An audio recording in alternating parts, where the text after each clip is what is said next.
Rahul Gandhi, Mamata Banerjee, Akhilesh Yadav, Arvind Kejriwal, Tejashwi Yadav, Uddhav Thackeray, India alliance के सारे नेता बहुत दिनों बाद एक पेज पर आए हैं।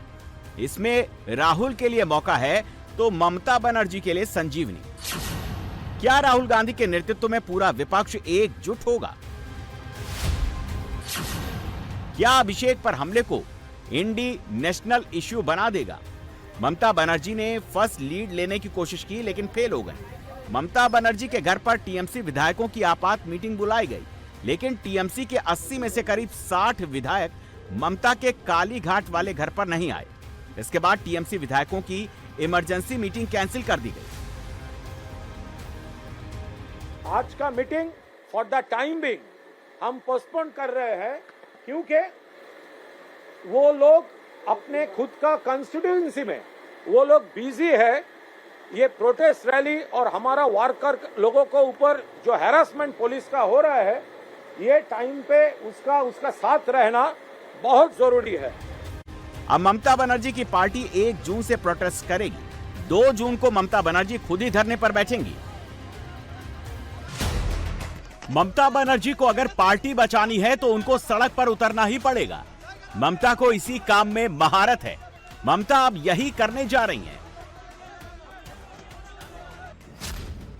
ममता बनर्जी के विधायक मीटिंग में नहीं आ रहे। ममता के सारे सांसद बाहर नहीं निकल रहे।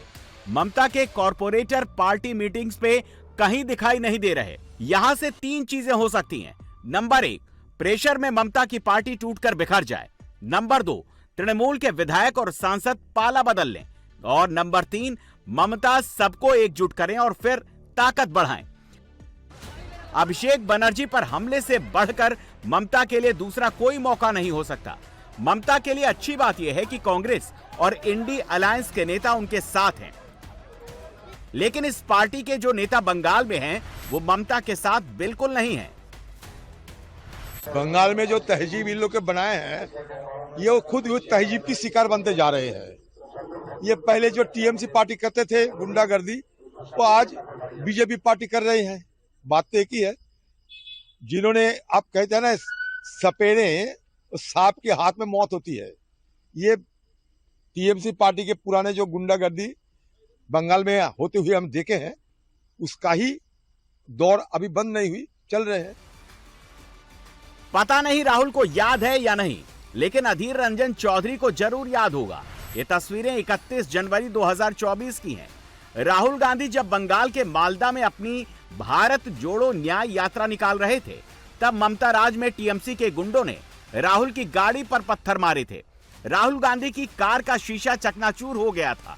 तब 24 के लोकसभा चुनावों में टीएमसी और कांग्रेस के बीच गठबंधन की बात चल रही थी, लेकिन ममता ने गठबंधन होने नहीं दिया था। कांग्रेस बंगाल में केवल 1 सीट पर सिमट गई थी। लोकतंत्र में हिंसा का कोई स्थान नहीं, और ऐसा लगता है कि बंगाल में भाजपा ने हिंसा का तांडव प्रारंभ कर दिया है, और ये बंगाल के लिए बहुत बुरा है और देश के लिए भी बड़ा बुरा है। कोई भी हो, किसी के खिलाफ भी हो, हिंसा स्वीकार्य नहीं है, चाहे वो टीएमसी के खिलाफ हो या पहले जो है टीएमसी या कोई और किसी अन्य के खिलाफ करते थे। हिंसा का लोकतंत्र में कोई स्थान नहीं। अधीर रंजन चौधरी और ममता बनर्जी की पुरानी अदावत है। उनकी बातों पर यकीन न हो तो ममता की पार्टी के एमपी सौगत रॉय को सुन लीजिए। 2 दिन पहले बंगाल में सौगत रॉय की गाड़ी पर अंडे फेंके गए थे। अब वो कह रहे हैं कि जब हम पलटवार करेंगे तो देखिएगा। वो आक्रमण करके हमें स्तब्ध कर देने चाहते हैं ताकि हम लोग कुछ प्रोटेस्ट नहीं करें। यही उसका कायदा है। एक तरफ ऊपर में बोल रहे कि हम शांति रखेंगे, दूसरी तरफ आक्रमण करते हैं, हमें अपमान करने का। लेकिन कुछ दिन सहने के बाद हम भी स्ट्राइक बैक करेंगे। अब देखेंगे, हम मैदान में उतरेंगे, ममता बनर्जी खुद उतरेगी, तो देखते रहिए।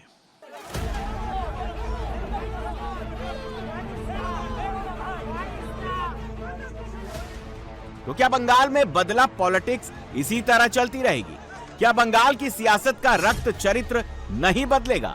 सबसे मौजूद सवाल यह है कि क्या सच में बीजेपी की शह पर टीएमसी नेताओं को मजा चखाया जा रहा है या बंगाल की जनता का गुस्सा निकल रहा है।